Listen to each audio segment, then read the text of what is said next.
I am such a jerk. I put a cracker in my mouth as we started that countdown. I don't know how people eat so much food because, like, I was watching that countdown. I had 15 seconds. I'm like, there's no way I get this cracker down in time. What? Like a crack? Like that's the thing is, I saw you eat one of these on the pre-show. You really thought you'd take one of those down in 30 seconds? They're dry. I just like threw it in my mouth and I'm like, I got 30 seconds. There's no way this is a problem. And then like it's like 5 and I'm like, oh my god, bro, hurry up! Like, is it the peanut butter one or the one with like cheese or whatever? The elite cracker, the peanut butter one. Okay, so but my point is though is yeah, man, those things are dry. Like they form into a this is gonna sound absolutely ridiculous, but like they form into a wad in your mouth, basically. Like it all condenses into that mass. Mm-hmm. Somebody out there is making a joke. Look, we threw it up for you on the live. Y'all got that one, but we are mature. We are not going to do that here on the Drive and Dish NBA podcast. But either way, I'm glad your cracker crisis is over, Justin. We're good. We got through it. We got a lot of. My initial intro thought was something along the lines of, we're technically supposed to be in the slow part of the NBA news cycle now because we're like off season. Summer League is ramping up, so we'll kind of reference that a little bit. But it's like we're in the middle now. So it's like the lull, but we're out here getting Team USA's Olympic schedules. We got the men's groupings for the Olympics. Summer League, like we said, starting to kick up. We're going to talk about Jalen Brunson taking a team-friendly deal, Tom Brady style. And yeah, man, there's still a lot of NBA news going on, and I know that's like so corny to kind of say, but yeah, man, there's a lot going on. Obviously, the biggest on the horizon is the Olympics, so that's what we wanted to start with, was a preview of that. I think so. I did a quick look at every NBA team. And so NBA.com kind of put out a cool little list that because our talk, right, is who's going to be the one that can kind of push Team USA potentially the most. Right. NBA.com put out a list of every NBA player expected to compete in the Olympics. Yep.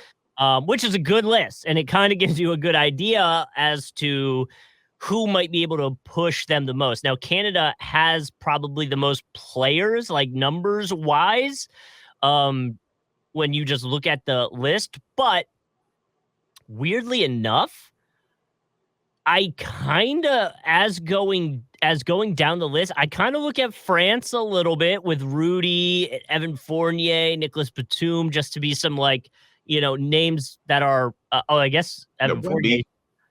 What's that? Yeah. Oh, yeah. Wemby. I didn't even mention Wemby. We can't put Evan Fournier in there and not have Wemby. Like, I thought I said Wemby. He was supposed to be my first player. I said. Did you see a picture of Wemby and Rudy Gobert?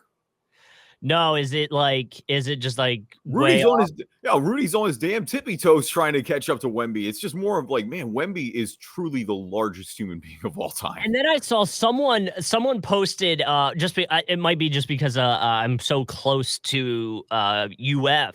They posted that freshman that's like 7'11" that's going to play for the Gators this year. They showed a picture of him playing like high school ball where he's at now. And it's just like, that's not even fair, dude. Like, right. This man is just kid is just so much taller than everybody. So part of me wants to say France, I feel like name-wise, would be able to push Team USA the most. There's actually a good amount of NBA players on Team Australia, which shouldn't be surprising, but I think I lean France a little more than Australia just because of the size that France is going to have with Rudy and Wemby.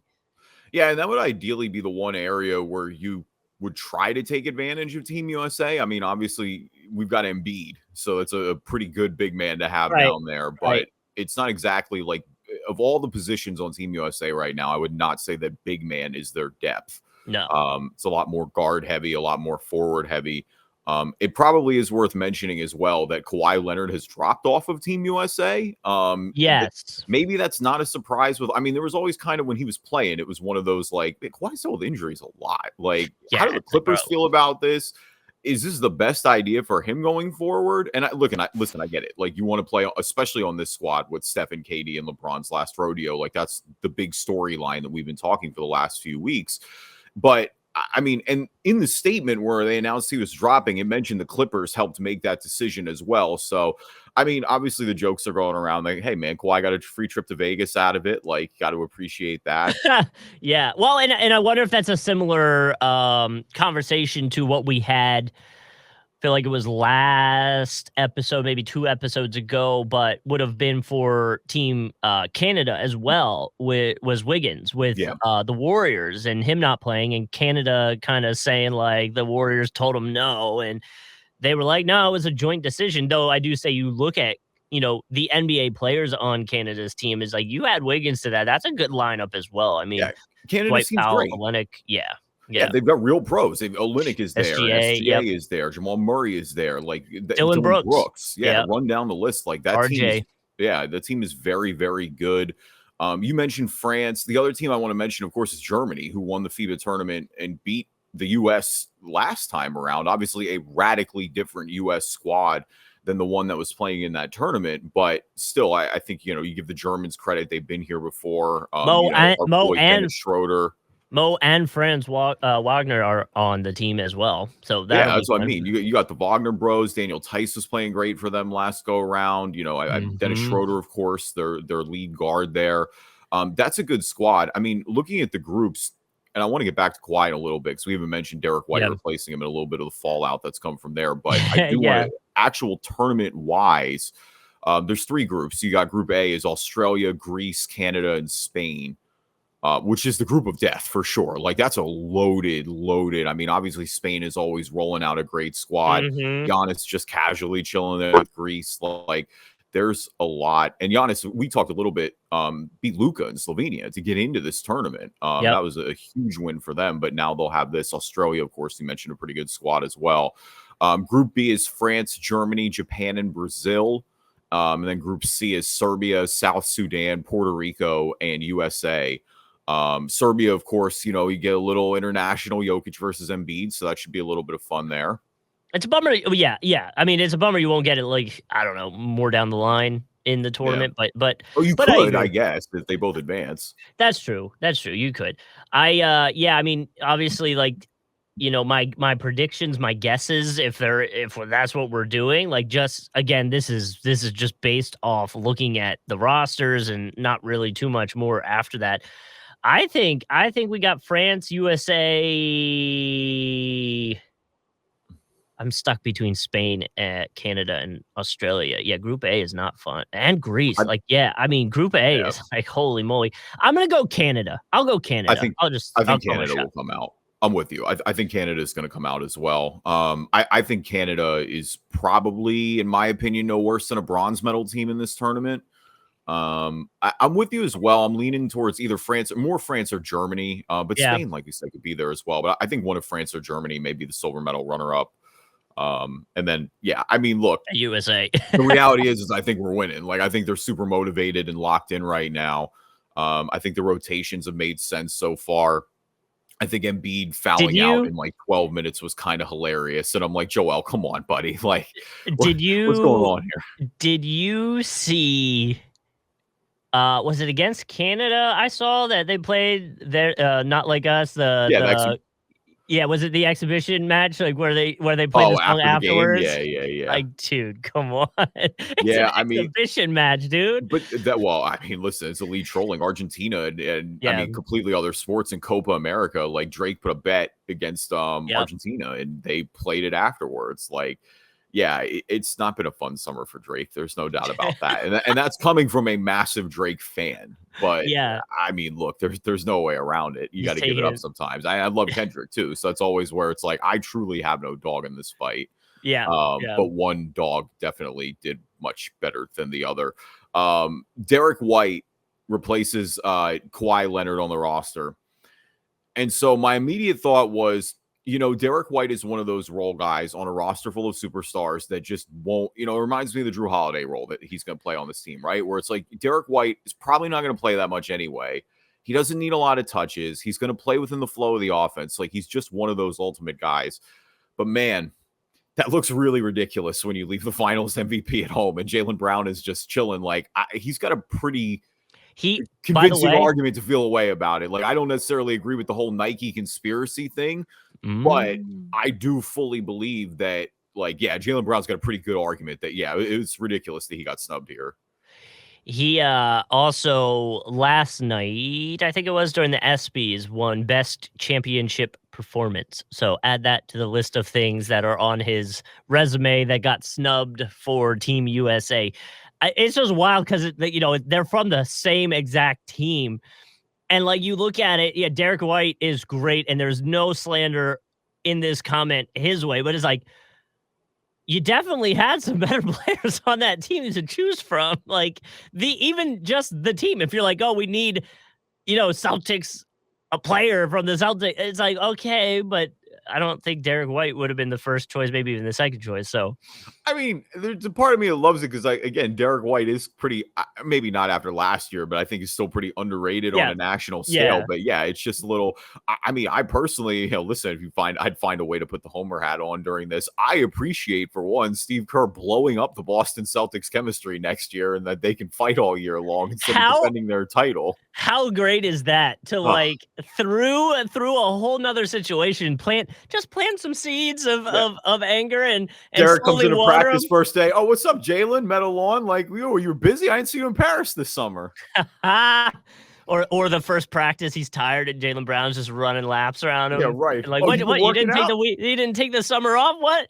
Yeah. Oh my God. We got to, you know, speak the haterism into existence. Welcome everybody to the Drive and Dish NBA podcast. My name is Kevin Rafuse. Oh, okay. Go ahead, Just. What you got? I did want to, just because I pulled up the story. Sports Illustrated did talk to Jaylen Brown at the ESPYs red carpet, and they asked him, about NBA fans who think you should be on Team USA. Mm-hmm. And the only reason I cut you off is I feel like it might be worth saying. He said it feels good to have the support. One day I'll share my story. People don't have all the information, so maybe there is something there that might either lead to one side of the story or the other. But either way, that maybe there's something out there that the public doesn't know, which would have went into this decision. We'll see if there's the deeper, darker link for sure. I'm a little skeptical, but, you know, regardless, that is what it is. But that is my co-host, Justin Cousart. Yes, and my tweet is just butt dialed Thibs while having a conversation with the fellas. Yeah, it's over, y'all. It's been real. Yeah, it wasn't this Brunson who apparently it's not remotely over for at all. Actually, it's only gotten longer. Yeah. So, but that is, you know, I still don't, and it happens. Like it's happened to multiple people. So, like in my phone recently, where I've gotten butt dialed, but I'm like, man, I definitely thought that would have been something that went the way of the past with like smartphones. Like, just didn't think that would be possible really like that anymore. Yeah, I've at least to my knowledge, I've never butt dialed anybody with a smartphone. Like to me, it's like have thicker pockets. I don't understand like what's going on there. I have a friend, our guy Bucky in Orlando. My bad, I'll make this sense, but I have two friends in Orlando. Shout out to my guys Bucky and Pat. And Bucky butt dial Pat by accident, but so Bucky's job is that he helps sell plumbing parts, like he does, you know, all that stuff, toilets, pipes, yada yada yada. You name it down the line. But so Pat ended up just having then a 15-minute pitch on his voicemail of like Buckman just selling this dude some like equipment, and like it was a great pitch. He was really he's like talking about like flush pressure and all this other fun stuff. But it's just of all the it's just an incredible butt dial scenario. Like I do when something like that happens, it's hilarious because obviously I think, you know, most times we go to like what incriminating information are you giving out there when it's like, yo, it's not always that deep.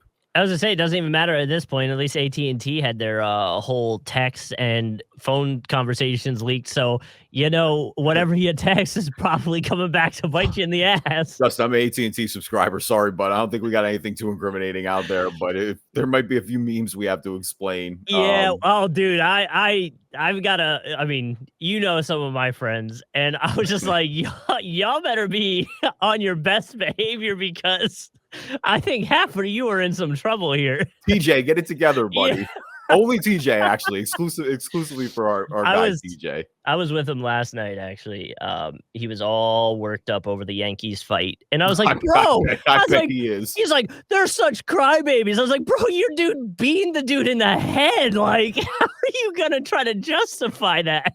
I can genuinely say, and I hope TJ hears this, arguing with TJ and debating with TJ is truly, I love it. It's so entertaining. And I mean that out of love. I'm not even saying that out of like spite or anything. It does help that he is a massive New York, any kind of sports team fan. And he is so hardcore sports fan in general.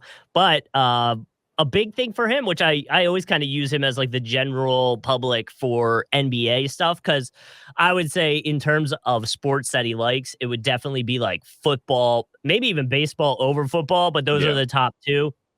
And then it's probably like soccer, then hockey, then maybe basketball. Basketball might be even lower. So like this year, and even 2 years ago when he started tweeting about the Knicks in the playoffs, I was like, okay, so like, Knicks fans are starting to come around. The general Knicks fans that kind of tuned out because they weren't good is like, they're starting to come back around. They're starting to take notice. And so that was always good. See, it's funny because like, I love arguing with them. We'll come back to this because let me bring it back. We're doing a little like production on here, but we'll bring it back after our sponsors. Leave us a review on iTunes, good or bad. We'll read them on the podcast. If you're not an Apple user, anywhere you can find a podcast, you can find us. And we are on YouTube. We do a video version of the podcast. Just search Drive and Dish NBA. You can find us there. Subscribe. You'll get notifications when new episodes are coming out. And now a word from our sponsors. So let's jump into the Knicks and Jalen Brunson, who signed a 4-year, $156.5 million extension with the Knicks. Woj dropped that the other day. The reason this is a big deal is because it is significantly less than what he would have been eligible to get next season. That exact number that it's less is $113 million. And look, I'm all about being for the team, but everybody's got a price. And for me, it'd be like $50K to say, screw you all. Is that what's going to come down to the podcast? Bro, dude. Hey, I'm telling you, me out for $10. Listen, I didn't even approach you with we've got a, I guess we'll call it a fish on the line. Someone wants to put our video on a streaming service or our podcast on a streaming service, but they don't want to pay for it because they can't. So I haven't even brought that to you. This is probably the first time I've actually said all right, well, let's talk about this. Let's talk about this a little bit off the mic. This feels like an off the mic conversation. It has nothing to do with the Knicks. For the publicity, man. What it does have to do with the Knicks and what it comes back to with this contract. Because you're right, Jalen Brunson has left $113 million on the table to be eligible. Yeah. However, I do think there's a little bit of nuance to this because I think the official discussion is like, Jaylen Brown is sacrificing, or Jalen Brunson, is sacrificing. And he definitely deserves a lot of credit because you're right. That's very Tom Brady-esque move. But the Knicks are this is a little more scratching each other's back. And that was my big takeaway from this is just such a partnership that they have now agreed and locked themselves into because like they are both going to benefit. Shout out to our guy, Keith Smith. I was reading his article about the cap impacts on Spotrac. And so that was super helpful. The long story short is that Jalen Brunson has given up about $37 million here because I'm not going to get into all the X's and O's of the cap right now. But that's what he's cost himself. That is not an insignificant amount of money. That is incredibly generous to help the team out. And a team who, look, they're trying, we've seen the moves they've made, getting Bridges, bringing OG back. Like they are clearly all in trying to win a title right now. What I was going to say before the break is that, you were talking about TJ and New York sports fans. I've always said I respect the Knicks fans the most because they've just been riding as a whole, like showing out even when they've been not contenders. And I think this is the first time, like, you're really onto something now, and Brunson gives you that flexibility. Where the partnership aspect comes back into me is where it's like Jalen Brunson in a few years is going to be able, with the new cap setting in, once he's got that tenure, the 10-year tenure, and he's going to be able to sign a contract that pays him like $80 million a year, basically. So it's like, no, Jalen Brunson is for sure going to get paid. It's just a little bit down the line. And I think this is the Knicks saying, hey, we are in good faith rocking with you. We're going to give you your money down the line. And I mean, look, he's going to get his money too from other places. Like he's going to be the most beloved athlete in the city right now, arguably. Oh yeah, like, everybody is going to be lining up to sponsor him in New York. But that was my big takeaway, and this is super incredible for the Knicks. Like you only can feel good about this. But yeah, this is a really it's a partnership. I don't think this is just a Jalen Brunson sacrificing thing. I think the Knicks will eventually come around and make this he should get his money down the line, is my point. I agree. Verbal and or handshake agreements don't always happen. So there is that. But to your point, you look at it, he is 27 years old. That's not old at all in any terms of anything.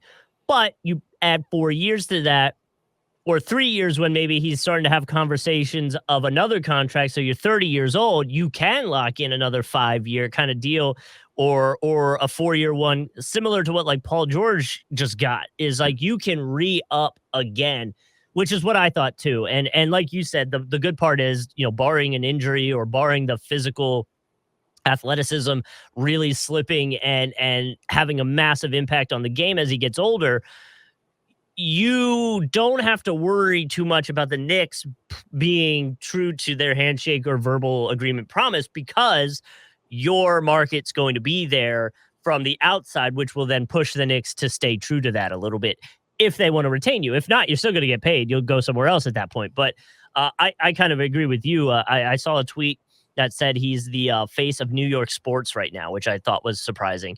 But you think about it, he might actually be. In a way, of course, the Yankees have some faces that I would also say are probably the face of New York. Judge is number one in the Yankees to me, and they obviously have a bunch of guys, but Judge is the dude who stands out for sure. Yeah, and then you think about the Giants, and so I'm sure there might be somebody there, but Saquon was kind of that, and now Saquon, Philly guy, what's up? Go Birds, baby. Yeah, so yeah, they might not be wrong in terms of Jalen being one of the top 3 guys that is now the face of New York sports. It's him, and it's Aaron Judge, and I guess it's the Rangers are such a good team. I don't really know who their number 1 is, because I think they've got a few that can vie for that spot. But it's somebody there. I mean, the Jets and the Islanders don't have that one guy like that. Either way, he's definitely the face of the city right now. It's only going to go bigger. It's him and Aaron Judge for sure. This is it's an unprecedented flexibility for a contender. That's what Woj said in the tweet. He did them a huge favor. You just don't see this a lot of times with NBA teams like that. There hasn't been a history of this. This is how you do it. And I guess I get the point, right? You got to set a precedent. You got to continue it going. It was the whole conversation the Jags were having with Trevor Lawrence and the quarterback and the NFLPA. I get it. But I also especially from Jalen Brunson, is look, man, the next 3-4 years of my career, if everything goes the way it's supposed to, is going to be my peak. These are going to be my best years. Yeah. So why not put the best team around me in those best years? So I take the pay cut now. You can get me some guys that can be the next, the option number 2, option number 3, whatever it is, defense, whatever you need, depth, whatever it is. Do that now, so that when I have to revert to the second option or maybe the third option on the team in scoring, that's when you get me on the back end and we shore this thing up. I give you that veteran presence. We have the locker room, locked down. Thibs is still playing me 506 minutes a game. And it's but that's how that works, I'm all about it. And it should happen more. It feels good. I like that. If it's happening with the Sixers, if it's happening, Tom Brady's the one everyone talks about who kind of did a similar thing. It's it shows the locker room. It shows the other guys too. I'm here, I'm getting money, but I want to make sure we all eat and we all win. Yeah. It shows you're dedicated to winning. And I think the other thing too is it's man, obviously once you, of course, lock down $163 million, you also can sit down and say, hey, you know what? I can play a little bit. We have our financial freedom, generational wealth that you're kind of aiming for here and that you work for.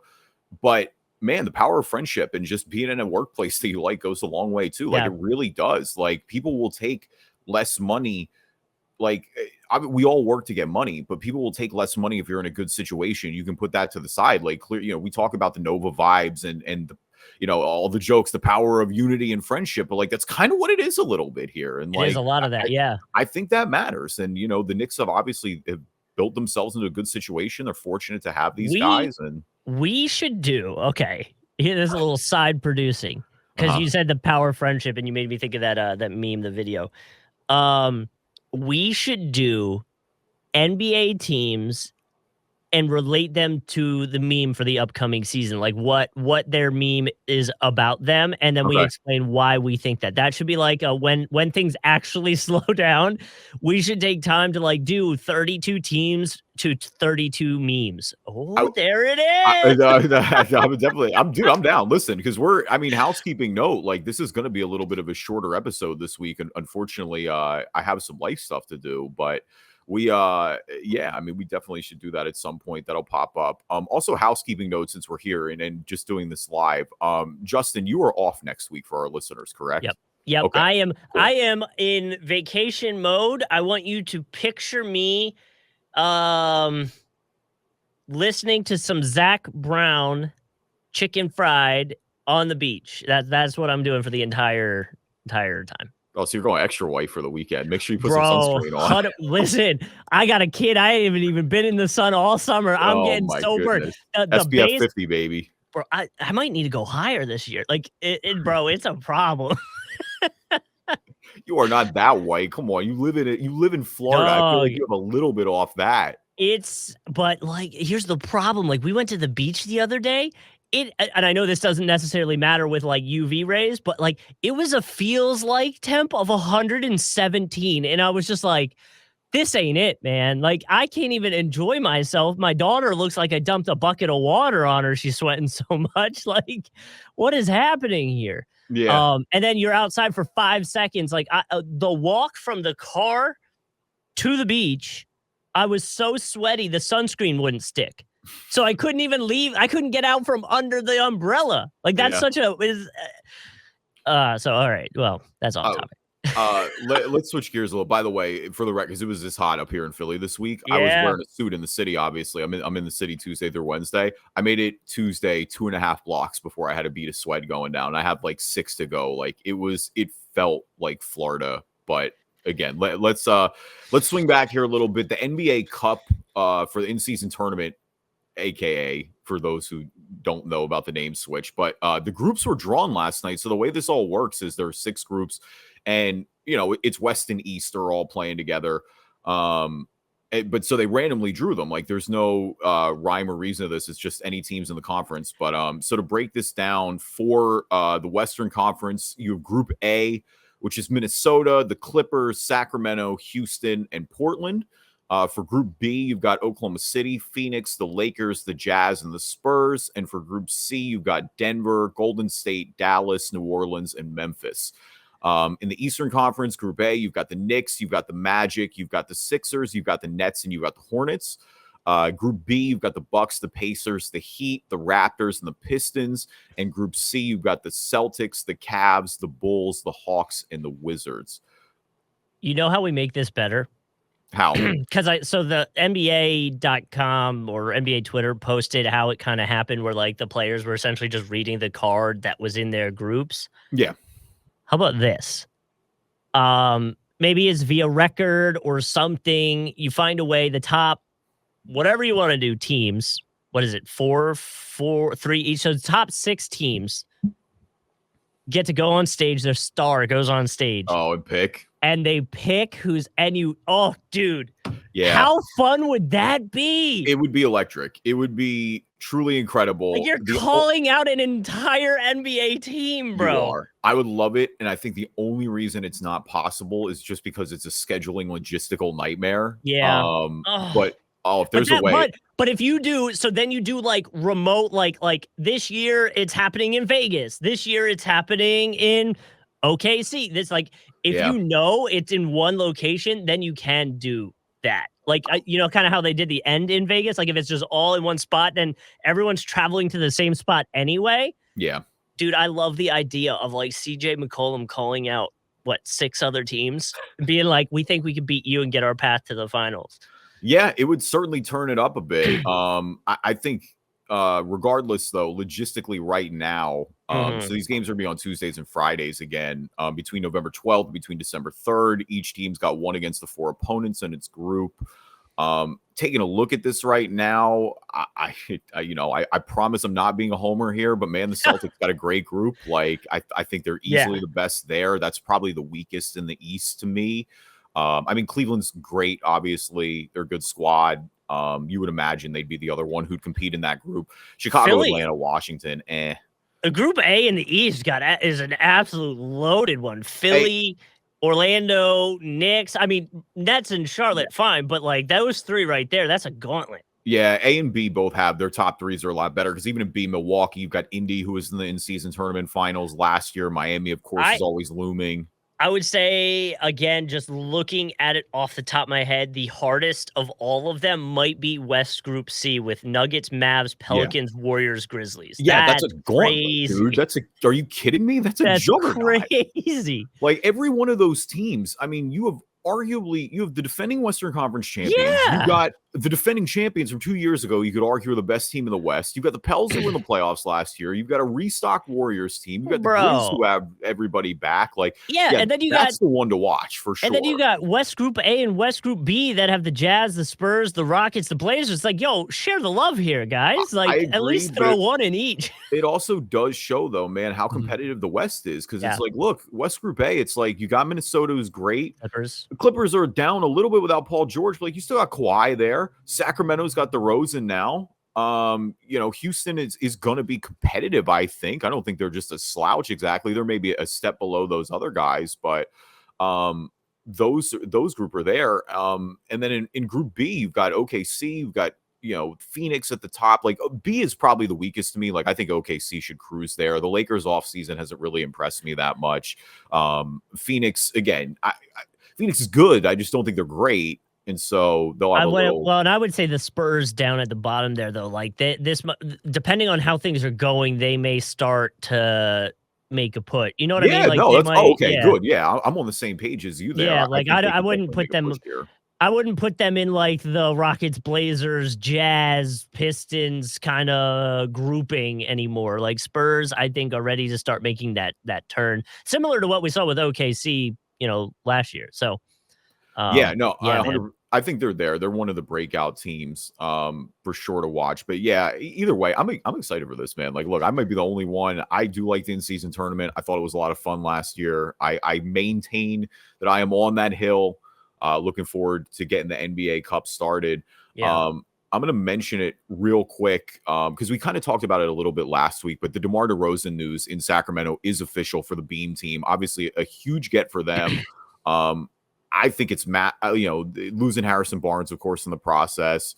The biggest one. Their other big news is that Devin Carter, the first-round pick, is going to be out 6 months with shoulder surgery, which is kind of unfortunate, to say the least. But I kind of love Sacramento just doubling down on offense and just, their biggest issue last year is defense. DeRozan doesn't necessarily make that better, but like, man, they just have so many guys who can go out and get a bucket. And I think that, we talk about this Western Conference, like in a Western Conference arms race, you got to keep up. And for Sacramento, though, as a franchise, like this is one of the bigger names that was on the market this year. So to bring him in, get a little validity there. You brought Malik Monk back, Sabonis and Fox. Like, that's a good competitive squad. They're gonna mess around in the West a little bit again this season. I think they'll be like last year they were playing, but they were a game or two away from basically getting a first round playoff series. Like, I think they're way more of a lock to probably get that this year. Yeah, man. I just lost my train of thought. Why'd I lose dude? Hey. I'm telling you, man, the caffeine's not hitting today or something. I mean, look, sometimes the caffeine doesn't hit. It's a shorter episode. We kind of knew what it was this week. Thank you, everybody, for listening to this episode of the Driving Dish NBA podcast. Like I said, Justin is on vacation next week, so he'll be back the episode after. I will be bringing on a guest, so stay tuned for that. I don't know who it is, or I preview it, but that will be happening next week, so we'll have a lot to talk about there. In the meantime, leave us a review on iTunes, good or bad. I'll read them on the show. If you're not an Apple user, Google Play Store, Spreaker, Spotify, TuneIn, Amazon Music, Player FM, anywhere you can find a podcast, you can find us. And you can follow us on YouTube. You can get video versions of the podcast. Subscribe there. You'll know when new episodes are coming out. And that way you'd never miss another episode.